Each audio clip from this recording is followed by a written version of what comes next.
Hello friends, welcome to so happy. வாங்க இன்றைக்கி என்ன வீடியோவில் பார்க்க போகிறோன்னா, இன்றைக்கி நல்ல ஹெல்த்தியான ஒரு சளி இருமல் போக்கக்கூடிய கபத்தை போக்கக்கூடியது சூப்பரான ஒரு அருமையான ரெசிபிங்க. ஈவினிங்ஸ் போல் நீங்கள் செஞ்சு குடிக்கலாம். மார்னிங்க்கு நீங்கள் டீ காஃபிக்கு பதிலாக கூட குடிக்கலாம். நல்லா டேஸ்ட்டாக யம்மியாக சூப்பராக இருக்குங்க. என்னென்னு பார்க்குறீங்களா? என்னடா கருப்பு கருப்பாக இருக்குன்னு பார்க்குறீங்களா? இது தாங்க நம்மளுடைய பருத்தி கொட்டை. நிறைய பேர்த்துக்கு தெரிய மாட்டேங்குது. ஆக்சுவலாக இது பாருங்கள், பருத்தி கொட்டையை வாங்கி நல்லா ஓவர் நைட் ஊற வச்சுருங்க. அதுக்கப்புறம் பச்சை அரிசி எடுத்துக்கோங்க. பச்சை அரிசியை நல்லா கழுவிட்டு தண்ணி ஊற்றி ஊற வச்சுருக்கேன். இப்போ பார்த்தீங்கன்னா அளவுன்னு பார்த்தீங்கன்னா, இதில் 1 கப்பு நான் பருத்தி கொட்டை எடுத்திருக்கேன். அதில் 1/4 கப்பு அரிசி எடுத்திருக்கேன். அதாவது 100 கிராம் பருத்தி கொட்டைன்னா ஒரு 25 கிராம் போல் பச்சரிசி எடுத்துக்கோங்க. பச்சரிசி தாங்க சேர்த்தணும், அப்போ தான் டேஸ்ட் நல்லாயிருக்கும். சரிங்களா? இப்போ இதை நான் பருத்தி கொட்டையை நைட்டே ஊற வச்சுருக்கேன். இப்போ நீங்கள் ஈவினிங் போல் செய்கிறீங்கன்னா, நீங்கள் என்ன பண்ணுறீங்கன்னா காலையிலே ஊற வச்சுருங்க. அப்போ கரெக்டாக இருக்கும் ஈவினிங் போல் செய்கிறதுக்கு. இல்லை நீங்கள் காலையில் செய்கிறீங்கன்னா, மார்னிங் செய்கிறீங்கன்னா நீங்கள் நைட்லேயே ஊற வச்சிடலாம். குறைஞ்சது ஒரு 8 மணி நேரம் நல்லா ஊறணுங்க. இப்போ பார்த்தீங்கன்னா இதுக்கு வெல்லம் எடுத்திருக்கேன். இதுக்கு தேவையான பொருட்கள் பார்த்தீங்கன்னா வெல்லம், அதுக்கப்புறம் திப்பிலி பவுட்ரு எடுத்திருக்கேன். திப்பிலி இல்லை, பவுட்ரு எடுத்திருக்கேன். அதுக்கப்புறம் சுக்கு, ஏலக்காய், அப்புறம் மிளகு, மஞ்சத்தூள் ஆப்ஷனல். உங்களுக்கு வேணால் சேர்த்திக்கலாம், இல்லை ஸ்கிப் பண்ணிடலாம். இதுக்கு இன்னொரு பொருள் போடணும். சித்திரத்தை, அதிமதுரம்லாம் போடுவாங்க. ஆக்சுவலாக நான் சித்திரத்தையும் அதிமதுரமும் எனக்கு மிஸ் ஆகிடுச்சு, நான் கிடைக்கல. அதுக்கப்புறம் நான் அடுத்த லைவில் நீங்கள் பாருங்கள். கண்டிப்பாக நான் செய்யும் போது சித்திரத்தை, அதிமதுரம்லாம் சேர்த்தி தான் நான் செய்ய போகிறேன். சரிங்களா? இப்போ இருக்கிறத மட்டும் சேர்த்திக்கிறேன். இப்போ ஃபஸ்ட்டு அச்சு வெல்லம் எடுத்திருக்கேன். 4 கட்டி அச்சு வெல்லம் எடுத்திருக்கேன். இது கருப்பட்டி தாங்க சேர்த்தணும். ஆக்சுவலாக கருப்பட்டி இல்லை, அதனால் நான் அச்சு வெல்லம் எடுத்திருக்கேன். அச்சு வெல்லம் 4 எடுத்துகிட்டு இதை தட்டி சேர்த்திக்கலாம், இல்லை உடச்சி கூட நீங்கள் அப்படியே போட்டுக்கலாம். போட்டுட்டு இதில் தூசி மண் இருக்குன்றதுனால கொஞ்சமாக தண்ணி ஊற்றி டைலூட் பண்ணிக்கிறேன். பாருங்கள், இப்போ இது தேவையான அளவு, அதாவது இப்போ ஒரு பங்குனா 3 பங்கு தாராளமாக தண்ணி, 4 பங்கு கூட ஊற்றலாம். ஏன்னா நம்ம தண்ணி தான் ஊற்றி நம்ம கடைசியாக பால் எடுத்துகிட்டு நம்ம தண்ணி ஊற்றி காய்ச்ச போகிறோம், ஒன்றும் பிரச்சனை இல்லை. அதனால தண்ணி தாராளமாக ஊற்றிக்கோங்க. ஊற்றிட்டு அதுக்கப்புறம் இப்போ அடுப்பை பற்ற வச்சு இதை வானிலையில் நான் அப்படியே கொதி வரட்டும். இதுக்கு வெல்லமும் கரையிட்டும். அதுக்குள்ளே நம்ம என்ன பண்ண போகிறோம்னா, பருத்தி கொட்டையை அரைச்சி எடுக்கணும். பால் எடுக்கணுங்க வடிகட்டி. இப்போ நம்ம தேங்காய் பால் எடுப்போம் இல்லைங்களா, அதே மாதிரி பருத்தி கொட்டையும் அரைச்சி பால் எடுக்கணும். ஃபஸ்ட்டு இப்போ அடுப்பை பற்ற வச்சுக்கலாம். இப்போ வெல்லத்தை கரைக்கணும். அதனால் இந்த தண்ணி சூடாக நம்மளுக்கு வெல்லமும் நல்லா கரைஞ்சி வந்துடும். தண்ணி நிறையா இருக்குதுன்னு கவலைப்பட வேண்டாங்க. மீதி இருந்ததுன்னா, வெல்லம் எக்ஸ்ட்ரா இருந்ததுன்னா நம்ம எடுத்து சேவ் பண்ணி வச்சுக்கலாம். ஒரு பாட்டிலில் ஸ்டோர் பண்ணி வச்சுக்கிட்டிங்கன்னா வேணுன்றப்ப நீங்கள் யூஸ் பண்ணிக்கலாம். சரிங்களா? இப்போ வெல்லத்தை அப்படியே நான் படுக்க வச்சுட்டேன். ஏன்னா கோபுரம் மாதிரி இருந்ததுன்னா இது அப்படி கரையாது, லேட் ஆகும். இது இப்படி படுக்க வச்சுட்டா கரைஞ்சி வரும். நீங்கள் தட்டி சேர்த்திக்கிட்டிங்கன்னா இன்னும் குயிக்காக ஈஸியாகிடும். சரிங்களா? இப்போ இந்த பொருள் எல்லாமே தனியாக இருக்கட்டும். நம்ம இதை பொடி பண்ண போகிறோம். இந்த சுக்கு, மிளகு, ஏலக்காய் இதெல்லாத்தையும் பொடி பண்ணி தான் எடுக்கணும். சரிங்களா? ஃபஸ்ட்டு இப்போ பருத்தி கொட்டையை நம்ம பால் எடுக்க போகிறோம். மிக்ஸி ஜார் எடுத்துக்கோங்க. அதில் பருத்தி கொட்டையை சேர்த்திக்கலாம். தண்ணியை அப்படி தண்ணியோட சேர்த்திட வேண்டாம். தண்ணியை வடிச்சிட்டு சேர்த்திக்கோங்க. ஓவர் நைட்டு நல்லா ஊறி இருந்ததுன்னா உங்களுக்கு நல்லா அருமையாக திக்காக பால் கிடைக்குங்க. ஊர்லனா உங்களுக்கு மிக்சியில் அரைப்பட்டது கிடைக்கும், லேட் ஆகும். நீங்கள் மிக்சியில் சேர்த்துறதுக்கு பதிலாக நீங்கள் கிரைண்டரில் கூட சேர்த்திக்கலாம். ஆக்சுவலாக நான் கொஞ்சமாக எடுத்துருக்கிறதுனால மிக்சியில் சேர்த்திருக்கேங்க. இது குறைன்னு அரைச்சிட்டு வந்துடுங்க. பாருங்கள், தண்ணி ஊற்றாமல் குறைன்னு அரைச்சிட்டு இப்போ தேவையான அளவு தண்ணி ஊற்றிக்கோங்க. தண்ணி ஊற்றி நல்லா அரைச்சி எடுத்துக்கோங்க. உங்களுக்கு சூப்பராக நைஸாக கிடைக்கும். இப்போ நல்லா அரைச்சி, இது கூட எதுவுமே சேர்த்தணும்னு அவசியம் இல்லை. சரிங்களா? இப்போ இதை சேர்த்துட்டு நல்லா நைஸாக அரைச்சி எடுத்துகிட்டு வந்துடலாங்க. அரைச்சி எடுத்துகிட்டு வந்துட்டேங்க. இப்போ பாருங்கள், இந்த மாதிரி நல்லா அரைச்சி எடுத்துட்டேன். ரொம்ப திக்காக இருக்குது பாருங்கள், எடுத்து காட்டுறேன். நல்லா இந்த மாதிரி பேஸ்ட் மாதிரி பதத்துக்கு நல்லா அரைப்பட்டுருச்சு. இந்த அளவுக்கு நைஸாக அரைச்சி எடுத்துட்டேன். இப்போ இன்னும் கொஞ்சம் தண்ணி ஊற்றி இதில் டைலூட் பண்ணிக்கோங்க. மிக்சியில் ரொம்ப கெட்டியாக இருக்குது, அதனால் கொஞ்சம் தண்ணி ஊற்றிக்கிறேன். கொஞ்சமாக தண்ணி ஊற்றி சேர்த்து நீங்கள் டைலூட் பண்ணிட்டீங்கன்னா கரெக்டாக இருக்கும் வடிகட்டுறதுக்கு. இப்போ ஒரு பாத்திரத்தில் ஸ்டைனர் வச்சுக்கோங்க. வடிகட்டி வச்சுக்கலாம். இப்போ நான் வடிகட்டி வைக்கல, ஃபஸ்ட்டு ஸ்டைனர் தான் வச்சு வடிகட்ட போகிறேன். அதுக்கப்புறம் தான் நான் நல்லா டீ வடிகட்டுற, இல்லைனா தண்ணி வடிகட்டி கூட, இல்லை துணி கூட வச்சு நீங்கள் வடிகட்டிக்கலாம். ஆக்சுவலாக துணி இருந்ததுன்னா 2 பேர் வேணும். இதுன்னா ஈஸி, ஒருத்தரையே செஞ்சுக்கலாம். சரிங்களா? இப்போ பாருங்கள், மிக்ஸி கழுவி நான் எடுத்துகிட்டு மறுபடியும் இன்னும் கொஞ்சம் நல்லா அப்படி கலந்து விட்டிங்கன்னா ஃபுல்லாக அந்த பால் ஃபுல்லாக இறங்கி வடிகட்டி வந்துடும். இப்போ மறுபடியும் அரைக்கணும்லாம் அவசியம் இல்லைங்க. நல்லா பிழிஞ்சிட்டு எடுத்துக்கிட்டு மறுபடியும் இதில் கொஞ்சம் தண்ணி ஊற்றி டைலூட் பண்ணணும். கலந்து விட்டு நம்ம தேங்காய் பால் ஒரு 2 தடவை 3 தடவை எடுப்போம் பார்த்தீங்களா, அதே மெத்தடு போல் ஈஸி தாங்க, ரொம்ப கஷ்டம்லாம் இல்லைங்க. ஏன்னா நான் பருத்தி பால் குடிக்கணும்னு ஆசைப்பட்டேன். ஆக்சுவலாக மதுரையில் தெருவு விற்கும் பருத்தி பால். இங்கே நான் சேலத்தில் தேடி பார்த்துட்டேங்க. பருத்தி பால் எங்கெங்கேயோ ஒரு மூளைக்கு தான் ஒரு இடத்துல இருக்குது. ஆக்சுவலாக பருத்தி பாலோடைய அருமை நிறைய பேர்த்துக்கு தெரியல. சரி, பருத்தி கொட்டையை நம்மளே வாங்கிடலான்ட்டு. பருத்தி கொட்டை என்ன நம்மளுக்கு ஈஸியாக கிடைக்கும்ல. மாட்டு தீவனம் வைக்கிற கடையில் கிடைக்கும், நாட்டு மருந்து கடையில் கிடைக்கும், வாங்கிட்டு வந்துருங்க. கம்மி தான் விலை. ஆக்சுவலாக இதனுடைய விலை கம்மி தான், ஆனால் நிறைய பேத்துக்கு இதனுடைய பெனிஃபிட் தெரிய மாட்டேங்குது. இப்போ பாருங்கள், தண்ணி நல்லா ஊற்றி நல்லா திக்கான பால், தண்ணி பால் எல்லாத்தையும் கலந்து எடுத்து வச்சுட்டேன். அப்போ தான் கரெக்டாக இருக்கும்னு அந்த தண்ணி கொஞ்சம் ஊற்றி வச்சுருக்கேன். அதுக்கப்புறம் நம்ம அதை வடிகட்டிக்கலாம். சரிங்களா? இப்போ வந்து பெரிய பாத்திரம், அதாவது நம்ம பருத்தி பால் காய்ச்சறதுக்கு உண்டான பாத்திரம் எடுத்துருங்க. பெரிய பாத்திரமாக எடுத்துகிட்டு இந்த மாதிரி தண்ணி வடிகட்டி எடுத்து வச்சுருக்கேன் பாருங்கள். இதில் நல்லா டபுள் ஃபில்ட்ரு இருக்குது, அதனால் அப்படியே அதிலே வடிகட்டிக்க போகிறேன். இப்போ இதில் ஊற்றிட்டு நீங்கள் நல்லா இதை வந்து அப்படியே எப்படி ஃபஸ்ட்டு ஃபில்டர் பண்ணி எடுத்தீங்களோ அதே மாதிரி நல்லா ஃபில்டர் பண்ணி எடுத்திங்கன்னா இதில் இருக்கிற பால் ஃபுல்லாக இறங்கிடும். அதுக்கப்புறம் நம்ம ஏற்கனவே கொஞ்சம் தண்ணி ஊற்றி வச்சுருந்தோம் பார்த்தீங்களா, அதையும் நீங்கள் ஊற்றி டைலேட் பண்ணி நல்லா கலந்து விட்டு நீங்கள் எடுத்துடலாம் ஃபுல்லாக பால். இப்போ பார்த்தீங்கன்னா வெல்லமும் நம்மளுக்கு நல்லா கரைஞ்சி வந்துருச்சு. இப்போ நல்லா ஃபுல்லாக அடுப்பு ஆஃப் பண்ணிவிட்டு அதை இறக்கி அந்த பக்கம் ஆற வச்சுருங்க. உங்களுக்கு தேவையான அளவு மட்டும் நீங்கள் சேர்த்திக்கலாம். இப்போ அதே அடுப்பில் நான் இப்போ பருத்தி பால் எடுத்துருக்கேன் பார்த்தீங்களா, அதை நான் எடுத்து வச்சுட்டு ஒரு கரண்டி வச்சு கைவிடாமல் கலக்குங்க. அடிப்பிடிக்க ஆரம்பிக்கும். ஓகேவா?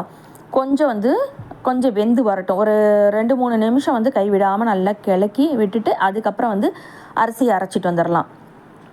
ஓகேவா? நல்லா வெந்த பிறகு தான் நம்ம வந்து கடைசியாக தான் நம்ம கொஞ்சமாக வெல்லம் போட போனோம். சரிங்களா? அந்த வெல்லம் அப்படியே இருக்கட்டும். நம்ம அதுக்கப்புறம் வடிகட்டி சேர்த்திக்கலாம். தூசி மண் இருக்கும் இல்லையா, அதனால். தூசி மண் இல்லைன்னா நீங்கள் அப்படியே கூட சேர்த்திக்கலாம். இப்போ பாருங்கள், நல்லா கலந்து விட்டாச்சு. இப்போ வந்து நம்ம இதை பொடி பண்ணணுங்க. ஒரு சின்ன மிக்சி ஜார் எடுத்துக்கோங்க. அதில் நான் சுக்கு, ஏலக்காய், மிளகு இது எல்லாத்தையும் சேர்த்துருக்கேன். திப்பிலி வந்து நான் பொடியாக வாங்கியிருக்கிறதுனால அதை நான் அப்படியே எடுத்து வச்சுருக்கேன். அதிமதுரம், அதுக்கப்புறம் சித்தரத்தை இதெல்லாம் வந்து நீங்கள் இருந்ததுன்னா சேர்த்திக்கோங்க. சரிங்களா? இப்போ வந்து இதெல்லாத்தையும் நல்லா பொடி பண்ணி எடுத்துகிட்டு வச்சுட்டேங்க. இதை வந்து அதாவது இந்த இதில் வந்து நார் இதெல்லாம் இருக்குங்க. எப்படி சொல்கிறதுனா, இது ஒரு மிக்சி ஜார்லேருந்து ஒரு பவுலுக்கு மாற்றிட்டேன். இப்போ இதே மிக்சி ஜாரில் வந்து நம்ம அரிசி ஊற வச்சுருக்கோம் பார்த்தீங்களா, அரிசி வந்து நல்லா ஒரு 3-4 தடவை கழுவிட்டு பச்சரிசி ஊற வச்சுருக்கேன். அதை வந்து அப்படியே தண்ணியோடு அப்படியே ஃபுல்லாக சேர்த்திருங்க.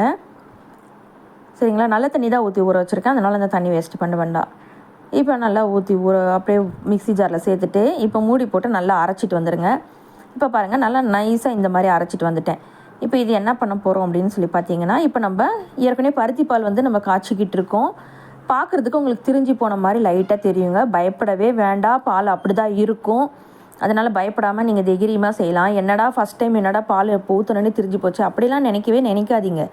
இப்போ பாருங்கள், அரிசி நம்ம அரைச்ச பச்சரிசி ஊற வச்சு சேர்த்திக்கோங்க. பச்சரிசி மாவு சேர்த்துறதுக்கு பதிலாக பச்சரிசி ஊற வச்சு அரைச்சி சேர்த்திங்கன்னா அதனுடைய டேஸ்ட்டே இருக்கும். ரொம்ப நைஸாக இருக்கக்கூடாது, கொஞ்சம் நெகுன்னு இருக்கணும்.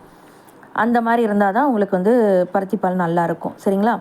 இப்போ பாருங்கள், நான் அரைச்சி ஊற்றிட்டேன். அதுக்கப்புறம் இன்னும் கொஞ்சம் நம்ம தண்ணி எடுத்து வச்சுருந்தோம் பார்த்தீங்களா, அந்த தண்ணி இன்னும் கொஞ்சம் சேர்த்துட்டு மிக்ஸி கழுவிட்டு அதிலே நீங்கள் வந்து மறுபடியும் கலந்து விட்டுருங்க. அவ்வளோதான். இப்போ நல்லா கலக்கி விடுங்க. அரிசி சேர்த்துன பிறகு பாருங்கள், நல்லா திக்னஸ் ஆகி வரும் பாருங்கள். இப்போ பார்த்தீங்களாவே உங்களுக்கு தெரியும். இப்போ நம்ம என்ன பண்ண போகிறோன்னா, இப்போ வந்து வெல்லம் வந்து நம்மளுக்கு தேவையான அளவு வந்து நம்ம எடுத்து வச்சுக்கலாம். ஏன்னா நிறையா இருக்குது இல்லையா, அதனால் கொஞ்சம் வெல்லத்தை வந்து நான் வந்து வடிகட்டி ஒரு பவுலில் வச்சுருக்கேன். பத்தலைன்னா நம்ம அதை சேர்த்திக்கலாம். இதில் வானிலையில் இருக்கிறதே போதுமான அளவாக இருக்கும். சப்போஸ் பத்தலைன்னா நம்ம அதுக்கு பவுலில் இருக்கிறத எடுத்து கொடுத்து சேர்த்திக்கலாம். மீதி இருந்ததுன்னா நம்ம ஸ்டோர் பண்ணிக்கலாம், ஒன்றும் பிரச்சனை இல்லை. ஏன்னா வாரத்துக்கு ஒரு தடவை இந்த மாதிரி பருத்தி பால் செஞ்சு கொடுங்க. இப்போ பார்த்தீங்கன்னா, இது நம்ம அரைச்சிட்டு வந்திருக்கோம் இல்லையா, இந்த பொடி, இதில் வந்து சுக்கில் வந்து தோல் இருக்கும், ஏலக்கால தோல் இருக்கும், அந்த நாராக வரும். பிள்ளைங்க வாய் நார் வருதுன்னுவாங்க. அதுக்காக அந்த ஒரு பவுலில் வந்து நான் ஒரு ஜல்லடையை வச்சு இந்த மாதிரி சளிச்சு எடுத்துக்க போகிறேன். எதுக்காகனா அதில் இருக்கிற திப்பி வந்துடும். இப்போ இந்த திப்பியை வந்து அப்படியே நீங்கள் வேஸ்ட்டு பண்ணிடாதீங்க. இது அடுத்த தடவை நீங்கள் பருத்திப்பால் செய்யும் போது பருத்தி கொட்டை அரைக்கும் போதே இதை போட்டு அரைச்சி நீங்கள் வடிகட்டிக்கலாம். சரிங்களா? வேஸ்ட்டு பண்ணிடாதீங்க. இது எடுத்து ஒரு சின்ன டப்பாவில் ஏர்டைட்டான ஒரு பாக்ஸில் வந்து ஸ்டோர் பண்ணி வச்சுக்கலாம். சரிங்க. இப்போ வந்து நம்ம எடுத்து வச்சுருக்க ஒரு 1/4 டீஸ்பூன் மஞ்சத்தூள் சேர்த்திருக்கேன். இது ஆப்ஷனல் தாங்க, வேணும்னா சேர்த்திக்கலாம், என்ன ஸ்கிப் பண்ணிடலாம், ஒன்றும் பிரச்சனை இல்லை. இது கூடவே நான் 1 டீஸ்பூன் அளவுக்கு அதாவது திப்பிலி பொடி சேர்த்திருக்கேன். அதே மாதிரி 1 டீஸ்பூன் அளவுக்கு சித்தரத்தை, 1 டீஸ்பூன் அளவுக்கு அதிமதுரம் இதெல்லாம் சேர்த்துனிங்கன்னா செம்மையாக இருக்கும். ஆக்சுவலாக நான் இது மட்டும் சேர்த்து செஞ்சது எனக்கு சூப்பராக இருந்துச்சு. அடுத்த தடவை நான் மிஸ் பண்ணிடாமல் நான் வந்து சித்தரத்தையும் அதிமதுரமும் வாங்கி சேர்த்திடுவேன். இப்போ பார்த்தீங்கன்னா அந்த பொடி அப்படியே இருக்கட்டும், நம்ம ஜலிச்சு வச்சுருக்கோம். இப்போ பார்த்தீங்கன்னா வெல்லம் நம்ம கரைச்சி வச்சுருந்தோம் பார்த்தீங்களா, அந்த வெல்லத்தை வானிலையிலேருந்து சேர்த்திருக்கேன். தேவையான அளவு ஃபஸ்ட்டு சேர்த்திக்கோங்க. பத்தலைன்னா பார்த்துட்டு சேர்த்திக்கலாம். சரிங்களா? இப்போ வந்து அரிசியும் இந்த பருத்தி பாலெல்லாம் நல்லா அரிசி மாவெல்லாம் கலந்து நல்லா திக்னஸ் ஆகி வந்துட்டு இருக்குதா. இப்போ வெல்லம் ஊற்றிட்டேன், ஃபுல்லாக வானிலையில் இருந்தது பத்தலை. அதனால் மறுபடியும் நான் பவுலில் எடுத்து வச்சுருந்தேன் பார்த்தீங்களா, அதையும் நான் இன்னும் கொஞ்சம் ஊற்றிக்கிட்டேன். கலந்து விட்டுக்கோங்க. டேஸ்ட்டு பார்த்துக்கோங்க. இந்த டேஸ்ட்டு வந்து வெல்லம் சேர்த்துட்டு டேஸ்ட்டை நம்மளுக்கு தூக்கி கொடுக்கணுன்னா கொஞ்சமாக ஒரு பிஞ்ச் ஆஃப் உப்பு போட்டுக்கோங்க. தூள் உப்பு நான் சேர்த்திக்கிறேன். அப்போ தான் அந்த வெல்லத்துடைய டேஸ்ட், அந்த ஸ்வீட்னஸோடைய டேஸ்ட்டை வந்து தூக்கி கொடுக்கும். அதனால் எப்போவுமே எந்த ஸ்வீட் பாயாசம் செய்கிறதா இருந்தாலும் ஒரு சிட்டிகை உப்பு போட்டிங்கன்னா டேஸ்ட்டு பிரமாதமாக இருக்கும். சரிங்களா? இப்போ வந்து நல்லா கொதி வருது. இப்போ பார்த்திங்கன்னா இந்த பொடி இருக்குது பார்த்திங்களா, நம்ம எடுத்து வச்சுருக்கோம் அரைச்ச பொடியை அதில் அப்படி சேர்த்து விட்டுருங்க. நல்லா வெல்லம் சேர்த்துட்டு நல்லா கலந்து விட்டுட்டு இந்த பொடியும் கலந்து விட்டுட்டு நல்லா கலந்து விடுங்க. நல்லா ஃப்ரெஷ்ஷான தேங்காய் துருவலையும் எடுத்து வச்சுக்கோங்க. ஒரு அரை மூடி ஃப்ரெஷ்ஷான தேங்காய் துருவல் எடுத்து வச்சுக்கோங்க. உங்களுக்கு நிறையா பிடிக்கும்னா நீங்கள் நிறையா சேர்த்திக்கலாம். ஆக்சுவலாக எனக்கிட்ட தேங்காய் துருவல் இல்லை, தீந்து போச்சு. நான் வந்து ஒரு 1/4 மூடி வந்து அரைச்சி வச்சு அதை துருவி வச்சுருந்தேன். அதை தான் நான் எடுத்துக்கிட்டேன். பாருங்கள், நான் இதை ஃப்ரீசரில் ஸ்டோர் பண்ணி வச்சுருந்தேன் துருவி, அதை தான் நான் சேர்த்திருக்கேன். பாருங்கள், இது வந்து தாராளமாக ஒரு அரை மூடி போல், சின்னதாக இருக்க தேங்காயில் ஒரு அரை மூடி போல் தேங்காய் வரும். இது எனக்கு இந்த பருத்தி பாலுக்கு இது போதுமான அளவாக இருக்கும். உங்களுக்கு வேணும்னா இன்னும் அதிகமாக பிடிக்கும்னா நீங்கள் அதிகமாக கூட தாராளமாக சேர்த்திக்கலாங்க. பாருங்கள், இப்போ தேங்காய் வந்து நல்லா உதுத்து விட்டு தூவி விட்டுக்கிறேன். இது துருவின தேங்காய், நல்லா கைகளால் இந்த துருவி எடுக்கிற தேங்காய் தான். இது நல்லா பூ மாதிரி இருக்கும். சரிங்களா? நீங்கள் மிக்சியில் அரைச்சி போகிறத விட இந்த மாதிரி கையில் துருவி எடுத்திங்கன்னா அந்த தேங்காய் டேஸ்ட்டே வேறு மாதிரி இருக்கும். சரிங்களா? இப்போ தேங்காய் சேர்த்துட்டு நல்லா ஒரு தடவை கலந்து விட்டுட்டு இப்போ ஸ்வீட்னஸ் பார்த்துக்கோங்க. வெல்லம் வந்து நம்மளுக்கு போதும்னா விட்டுறலாம். ஏன்னா நம்ம ஒரு பிஞ்ச் ஆஃப் உப்பு போட்டிருக்கோம். அதனால் கரெக்டாக வெல்லம் பேலன்ஸ் பண்ணிக்கும். சப்போஸ் பத்தலைன்னா நீங்கள் சேர்த்திக்கலாம். இப்போ நல்லா கலந்து விட்டு அவ்வளோதாங்க. இனி ஒரு டம்ளரில் சர்வ் பண்ண வேண்டியது தானுங்க. செம்ம டேஸ்டான, சும்மா டெம்ட்டான, நல்லா ஹெல்த்தியான ஒரு பருத்தி பாலுங்க. ஈஸியாக வீட்டிலே செஞ்சிடலாங்க. நான் இது கடையாக நானும் ஒவ்வொரு பக்கமாக தேடி அலைஞ்சேங்க. பருத்தி பால் குடிக்கணும். நான் தேடிற இடம்லாம் பருத்தி பாலே இல்லைங்க. அதுக்கப்புறம் தான் போடா போ அப்படின்னு சொல்லிட்டு நம்மளே செய்கிறோம், என்ன இது பெரிய விஷயமா அப்படின்னு சொல்லிட்டு நானே செஞ்சேங்க. செம்ம டேஸ்ட்டாக இருந்துச்சுங்க. இனி பருத்தி பால் கடையாக தேடி அலையணும்னு அவசியம் இல்லை. கடை இருந்ததுன்னா வாங்கி குடிச்சிடலாம். ஆக்சுவலாக கடையை நீ தேடி குடிக்கணும்னு அவசியம் இல்லைல்ல. வீட்டிலே செஞ்சுட்டு போனால் தாராளமாக காலையில் ஒரு டம்ளர், சாயந்தரம் போல் ஒரு டம்ளர்னு பிள்ளைங்க தாராளமாக குடிக்கலாம். ஒரு நாளைக்கு 2 டம்ளர் குடிக்கலாம், ஒன்றும் பிரச்சனை இல்லை. வாரத்துக்கு ஒரு தடவை இந்த மாதிரி செஞ்சு கொடுக்கலாங்க. நல்லா ஹெல்த்தியான ஒரு பருத்தி பால் தாங்க. சூப்பராக இருக்கும். இது சளி, இருமல், அப்புறம் கபம், இந்த மாதிரி எல்லா பிரச்சனையும் போக்கக்கூடியதுங்க. இதனால் இதில் அந்தளவுக்கு நம்ம பெனிஃபிட்டுக்கு நம்ம வந்து பொடிகள் எல்லாத்தையும் சேர்த்திருக்கோம். அந்தளவுக்கு செம்மையாக டேஸ்ட்டாக இருக்குங்க. ருசியாகவும் இருக்கும். ஒரு தடவை செஞ்சு பாருங்கள். இப்போ வந்து 2 டம்ளரில் நான் சர்வ் பண்ணிட்டேன். அவ்வளோதாங்க. பாருங்கள், சூப்பரான அருமையான நம்மளுடைய பருத்திப்பால் 2 டம்ளரில் சர்வ் பண்ணியாச்சு. வாங்க, ஒரு டம்ளர் 30 ரூபான்னு விற்கிறாங்க. நம்மளும் எவ்வளோன்னு விற்கலாமா? அதெல்லாம் இல்லைங்க, சும்மா வீட்டுக்கு தான் செஞ்சேன். நீங்களும் ஒரு தடவை செஞ்சு ட்ரை பண்ணி பாருங்கள். அருமையாக டேஸ்ட்டு செம்மையாக இருக்கும். தாராளமாக வந்து ஒரு 20 டம்ளர் வருங்க எனக்கு தாராளமாக. அந்த அளவுக்கு குவான்டிட்டி கிடச்சிச்சு. அவ்வளோதாங்க. சீக்கிரமாக போங்க, பருத்தி கொட்டையை வாங்கி சூப்பரான நல்ல டேஸ்ட்டான பருத்தி பால் செஞ்சு ட்ரை பண்ணி பாருங்கள். இந்த வீடியோ உங்களுக்கு பிடிச்சிருந்தா லைக் பண்ணுங்கள், ஷேர் பண்ணுங்கள், கமெண்ட் பண்ணுங்கள். மறக்காமல் நம்மளுடைய சோ ஹாப்பி சேனலை சப்ஸ்கிரைப் பண்ணிவிடுங்க. மறந்துடாதீங்க, பக்கத்தில் இருக்க பெல் ஐக்கானே கிளிக் பண்ணுங்கள். அப்போ தான் நான் போகிற வீடியோ உங்களுக்கு கொண்டு நோட்டிஃபிகேஷன் வரும். ஓகே, அதே மாதிரி shorts video, live video upload பண்ணுறேன். எல்லாத்துக்கும் சப்போர்ட் பண்ணுங்கள் மக்களே. Bye bye. Thank you so much. Okay.